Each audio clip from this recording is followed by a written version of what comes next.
Welcome, and thank you for being here. Tonight's story is not about sudden disasters or dramatic endings. Instead, it is about human achievement, about societies that quietly reached remarkable levels of organization, creativity, and intelligence long before the modern world existed. These were not primitive groups struggling to survive. They were advanced societies, capable of shaping their environments, managing complex systems, and building communities that lasted for generations. Long before electricity, engines, or digital tools, humans learned how to work together on a large scale. They designed cities with planned streets and drainage systems. They developed agriculture that could support tens of thousands of people. They created methods of trade, record-keeping, and governance that allowed daily life to feel stable and predictable. In many ways, these societies understood cooperation, balance, and structure as deeply as we do today. What makes these civilizations especially striking is how familiar they feel. Archaeological remains reveal homes built for comfort, public spaces designed for gathering, and tools shaped by careful thought rather than desperation. These were places where people woke up, worked, raised families, and planned for the future. Advancement was not accidental, it was intentional, learned, and refined over time. Yet when we look back at these societies, we often underestimate them. Modern thinking tends to place progress on a straight line, with the present at the top. But history tells a different story. Advancement has appeared many times, in many forms, across different parts of the world. Some societies achieved complexity without metal tools. Others managed large populations without written language. Their success did not depend on modern technology, but on shared knowledge and collective effort. This is where our story begins. Before asking how these societies disappeared, we must first understand how advanced they truly were and how much they had already achieved before silence arrived. These societies were not temporary settlements or loosely connected villages. They were structured, intentional worlds designed to function over long periods of time. Archaeological evidence shows that many of them developed cities with clear layouts, designated areas for living, working, worship, and trade. Streets followed patterns rather than chance, and buildings were constructed with durability in mind, suggesting long-term planning rather than short-term survival. Trade played a central role in sustaining these societies. Goods such as stone, metals, shells, ceramics, and food were moved across great distances, linking regions that had never physically met. This exchange required trust, communication, and shared systems of value. Trade routes became lifelines, allowing resources to flow even when local conditions changed. Through trade, ideas traveled alongside materials, spreading techniques, beliefs, and innovations. To support growing populations, these societies developed systems that regulated daily life. Agricultural planning ensured food stability through seasonal cycles. Storage facilities protected surplus supplies for times of scarcity. Water management systems, canals, reservoirs, and drainage networks controlled floods and sustained crops. In some places, waste systems kept living areas clean, reducing illness and maintaining public health. Leadership and organization were equally important. Whether governed by councils, rulers, or shared traditions, these societies created structures that coordinated labor and resolved conflict. Large construction projects, such as temples, roads, or defensive walls, required cooperation on a scale that could only exist in a well-organized society. These projects were not built by force alone but by shared purpose and collective identity. What is most striking is how stable these systems appear to have been. Many functioned for centuries with little visible disruption. Daily routines repeated across generations, creating a sense of continuity and security. This stability makes their later disappearance more difficult to explain. When societies are so carefully built, their sudden absence raises questions that history cannot easily answer. At their peak, these societies reached a rhythm of life that felt dependable and secure. Evidence suggests that daily routines followed established patterns, shaped by seasons, traditions, and shared expectations. People knew where to live, how to work, and what role they played within their community. This predictability allowed cultures to focus not only on survival, but on refinement. Homes were built with care rather than haste. Living spaces show signs of comfort, privacy, and long-term use. Cooking areas, storage rooms, and sleeping quarters were clearly defined, indicating thoughtful domestic planning.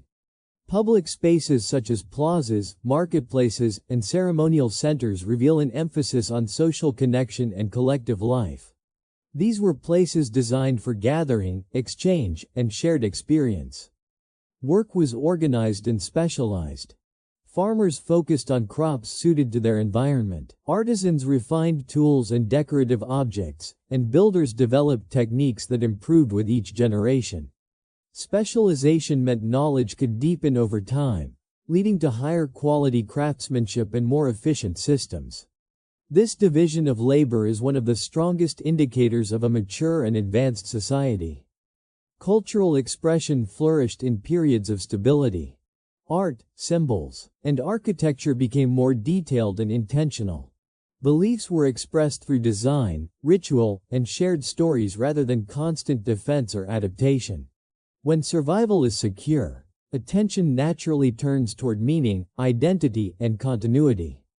Perhaps most telling is the absence of widespread emergency signs during these peak periods. There is little evidence of panic, mass destruction, or hurried abandonment in the layers associated with daily life. Instead, tools are worn from use, buildings repaired over time, and systems maintained carefully. Everything suggests a world that expected tomorrow to arrive as usual. This sense of normalcy makes what followed even more unsettling. When life appears stable and well managed, collapse does not announce itself. It arrives quietly, breaking patterns that had lasted for generations, leaving behind traces of a world that once felt permanent. Archaeological discoveries reveal moments where continuity appears to stop without warning. In certain cities, layers of occupation end abruptly, with no clear signs of gradual decline. Buildings remain intact, streets are left uncleared, and living spaces appear frozen in time. These patterns suggest that departure happened quickly, not over decades or even years, but within a much shorter span. Inside homes, everyday objects were left behind. Tools rest where they were last used. Storage containers still hold traces of food. Personal items remain in places where they once served a purpose. In societies that valued resources and craftsmanship, leaving such possessions behind would have been unthinkable unless circumstances demanded immediate movement. Construction projects offer further clues. In some locations, walls were left unfinished, roads incomplete, and structures abandoned mid-process. These signs point to interruption rather than decay. Skilled labor does not simply stop without reason, especially in communities dependent on shared effort and coordination. What is missing is just as important as what remains. There is often little evidence of large-scale destruction. Buildings were not widely burned, and defensive structures show no consistent signs of siege. This absence suggests that sudden abandonment was not always the result of open conflict.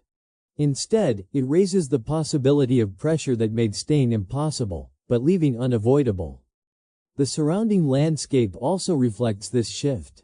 Agricultural fields show signs of being left untended. Irrigation systems fall silent. Trade routes that once moved goods and ideas grow quiet. These changes happen not in a slow fade, but in a sharp break from previous patterns. For historians and archaeologists, this evidence is deeply unsettling. Societies that had functioned smoothly for generations appear to have reached a moment where normal life simply stopped. The silence that follows is not marked by chaos, but by absence. Understanding why such organized worlds were abandoned so suddenly remains one of history's most enduring questions. One of the most challenging aspects of studying these vanished societies is the lack of clear explanations left behind. In many cases, no written records describe what happened during the final days of occupation. Messages were not carved, warnings were not preserved, and official accounts never reached the future. What remains is silence, interrupted only by material evidence. Some societies did develop forms of writing or symbolic communication, but these systems were often used for trade, ritual, or administration rather than personal reflection. Even when inscriptions exist, they rarely mention fear, crisis, or endings. Daily life appears to continue normally in the records, right up to the moment those records stop entirely. This absence creates a gap between what was experienced and what can be known. Historians are left to interpret physical traces without the guidance of human voices. A broken tool, an abandoned house, or an empty road must speak in place of memory. These objects show outcomes, but not emotions, decisions, or conversations that led to departure. The lack of explanation also suggests that those living through the change may not have understood it as an ending. It is possible that many believed they were leaving temporarily, planning to return once conditions improved. If departure felt reversible, there would have been no reason to record it as a final moment. This uncertainty forces modern researchers to move carefully. Without written testimony, assumptions must be tested against patterns rather than stories. Evidence must be compared across regions, timelines, and environments to build theories rather than conclusions. What remains most striking is that entire societies could pass into history without leaving a clear account of their final choices. Their achievements speak loudly through stone and structure, but their last thoughts remain unreachable. This silence deepens the mystery and reminds us that history is not always a complete record. Sometimes, it is only what survives. Environmental change is one of the strongest forces considered when examining sudden societal disappearance. Many advanced societies were closely tied to specific landscapes, relying on predictable weather patterns, seasonal rainfall, and stable ecosystems. When those conditions shifted, even highly organized systems could be pushed beyond their limits. Evidence from soil layers, lake sediments, and tree rings suggests that prolonged droughts or sudden climate shifts occurred around the time some societies were abandoned. Crops that had supported large populations for generations may have begun to fail. Water sources could have shrunk or become unreliable. These changes would not have caused instant collapse, but they could have created mounting pressure that made daily life increasingly difficult. What makes climate-related decline especially dangerous is its gradual nature. Unlike sudden disasters, environmental stress builds quietly. Harvests become smaller, storage empties faster, and long-established systems struggle to adapt. Even advanced agricultural planning has limits when rainfall patterns no longer match expectation. In response, societies may have attempted adjustments. Crops could be changed, irrigation extended, or trade increased to compensate for shortages. These solutions require time, coordination, and surplus resources. When environmental stress arrives faster than adaptation can occur, stability begins to fracture. Importantly, climate stress does not affect all regions equally. Neighboring societies might experience similar conditions but respond differently. This explains why some communities survived while others were abandoned. Local geography, political organization, and flexibility all influenced outcomes. Yet climate alone rarely tells the full story. Environmental pressure often works alongside other weaknesses, exposing flaws in systems that once seemed strong. When food becomes uncertain, social tension rises. Leadership is questioned. Cooperation weakens. In this way, climate change acts less like a single cause and more like a catalyst. It transforms manageable challenges into overwhelming ones.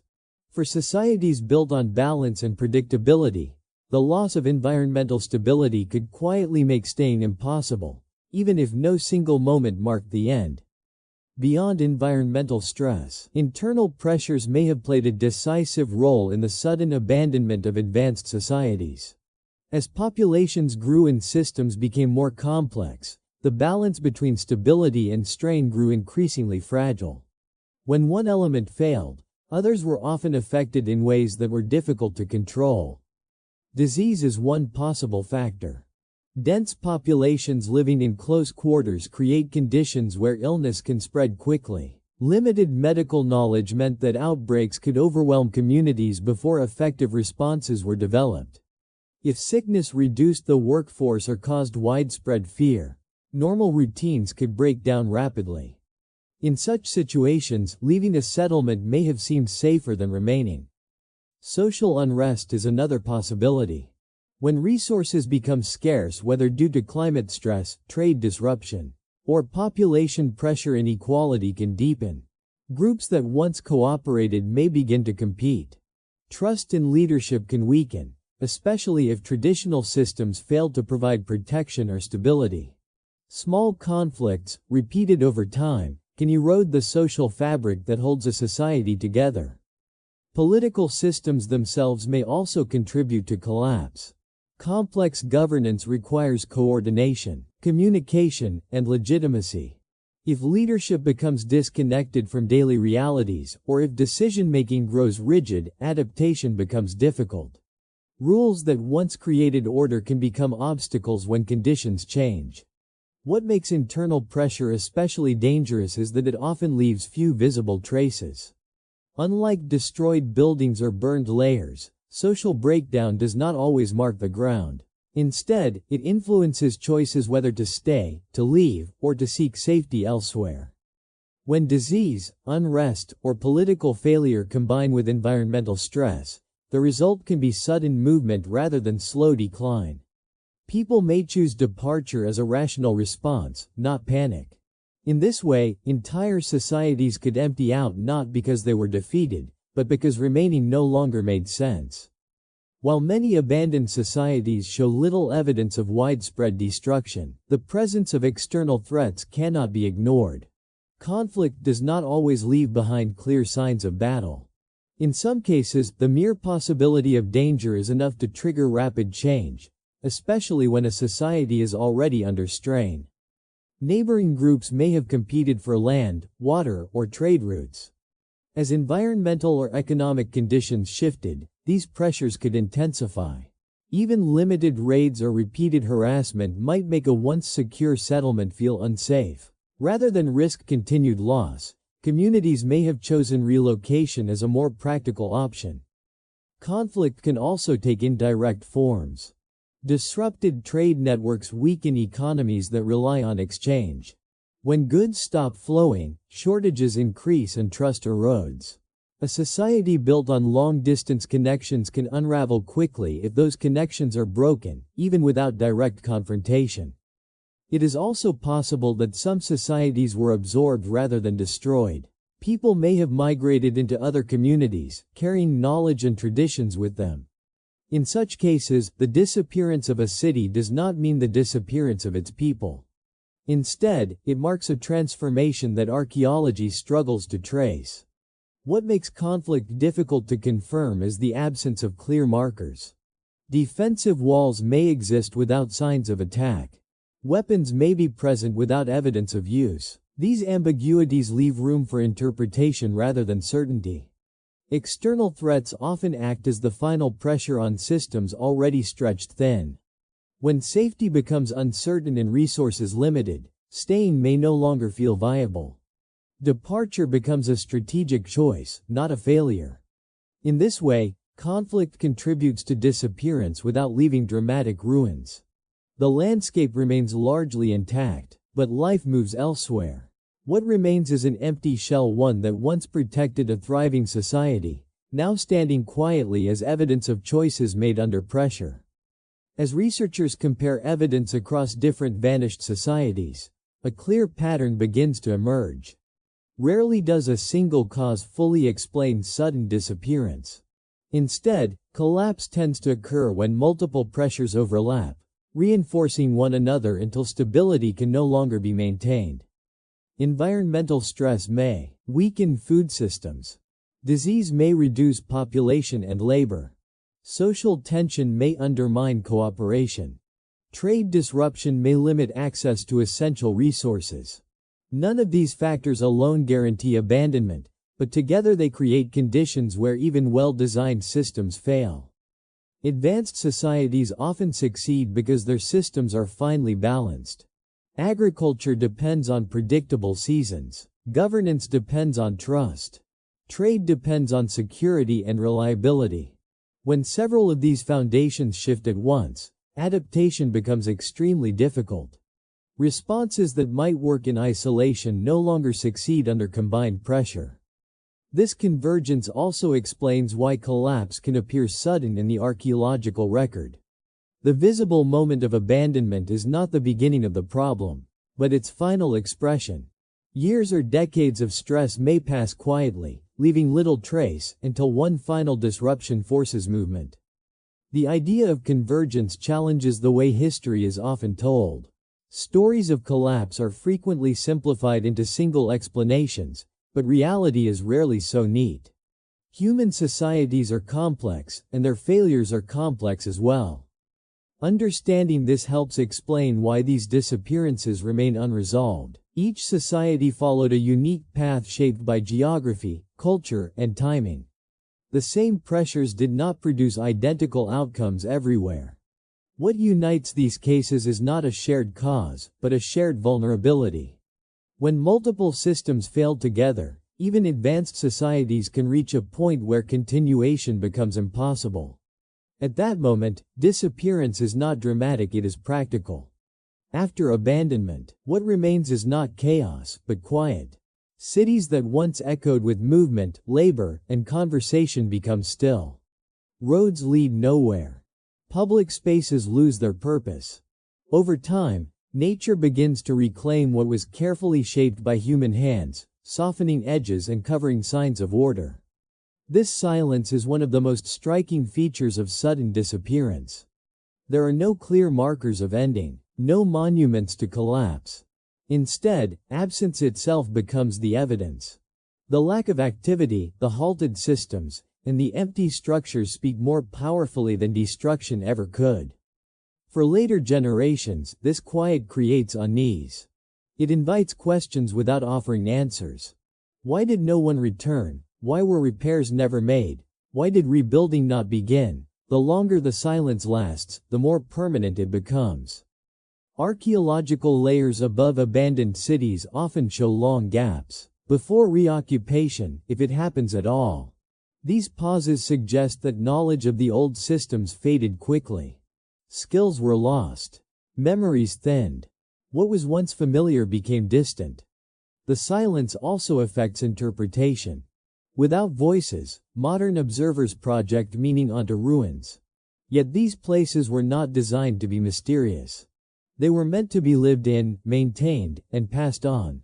Their emptiness is not symbolic, it is accidental. What remains most unsettling is how ordinary the ending appears. No final signal marks the transition from life to abandonment. One day, routines simply stop. Fires go out. Fields are left untended. Doors remain closed. This quiet ending challenges expectations. History often focuses on dramatic moments, but here, disappearance is marked by stillness. The absence of sound, movement, and intention becomes the final chapter, a chapter written not in action, but in silence. The disappearance of advanced societies forces a difficult realization. Progress, organization, and intelligence do not guarantee permanence. These civilizations possessed knowledge, systems, and cultural depth that allowed them to thrive for long periods, yet none of these qualities made them immune to disruption. Advancement often creates efficiency, but it can also create dependence. When systems function smoothly, societies grow accustomed to stability. Food arrives on schedule. Water flows where expected. Authority operates within familiar limits. This efficiency leaves little room for failure. When a key system breaks, the consequences spread quickly.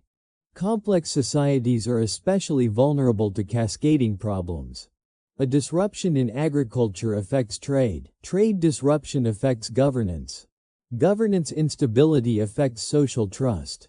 What begins as a localized issue can quickly affect the entire structure. The more advanced and interconnected a society becomes, the faster stress can move through it. These cases challenge the assumption that modern societies are fundamentally different. While technology has changed, the underlying patterns of dependence remain. Infrastructure, communication, and coordination still rely on stability. The past reminds us that advancement increases capability, but also complexity. Importantly, the people within these societies were not unaware or careless. They adapted, innovated, and solved problems repeatedly over generations. Their disappearance does not reflect failure of intelligence, but the limits of adaptation under converging pressure. This understanding reframes collapse as a human experience rather than a historical anomaly. Societies do not vanish because they are weak. They vanish because no system can adapt to every condition indefinitely. The lesson left behind is not one of fear, but of humility. Advancement is powerful, but it is not protective. The remains of these societies stand as quiet evidence that complexity alone cannot ensure survival, and that permanence has never been guaranteed. The disappearance of advanced societies is not only a subject of historical curiosity, but a lasting reminder of how fragile continuity can be. These civilizations did not see themselves as temporary. They built with confidence, planned for the future, and assumed that daily life would continue much as it always had. Their sudden absence challenges the belief that stability naturally sustains itself. What they leave behind is more than ruins. They leave questions about how humans respond to slow pressure, unseen risk, and changing conditions. They show that collapse does not always announce itself with warning signs that are easy to recognize. Often, it arrives quietly, shaped by choices that seemed reasonable at the time. These stories also reveal how limited historical memory can be. Once a society disperses, its knowledge fragments. Skills are lost. Systems that required collective participation cannot be easily rebuilt by smaller groups. Within a few generations, even advanced achievements can fade into obscurity, remembered only through traces in the ground. At the same time, these vanished societies demonstrate resilience in another form. Their people did not simply disappear. They moved, adapted, and survived elsewhere. Culture continued, even if cities did not. In this sense, disappearance is not always an end, but a transformation that history struggles to follow. For the present, these cases encourage reflection rather than alarm. They remind us that complexity requires care, flexibility, and awareness of limits. Stability must be maintained actively, not assumed. Ultimately, the quiet endings of these societies resist simple lessons. They do not offer clear warnings or instructions. Instead, they leave space for thought. In the absence of final answers, what remains is perspective, the understanding that even the most advanced worlds can pass into silence, and that history is shaped as much by what stops as by what endures. As we step back from these vanished societies, what lingers most is not fear, but perspective. These were worlds shaped by knowledge, cooperation, and long-term vision. They were built by people who believed in continuity, just as people do today. Their disappearance reminds us that history is not only made by dramatic events, but also by quiet decisions, slow pressures, and moments when moving on becomes the only path forward. The ruins left behind are not warnings carved in stone. They are traces of ordinary lives lived within extraordinary systems.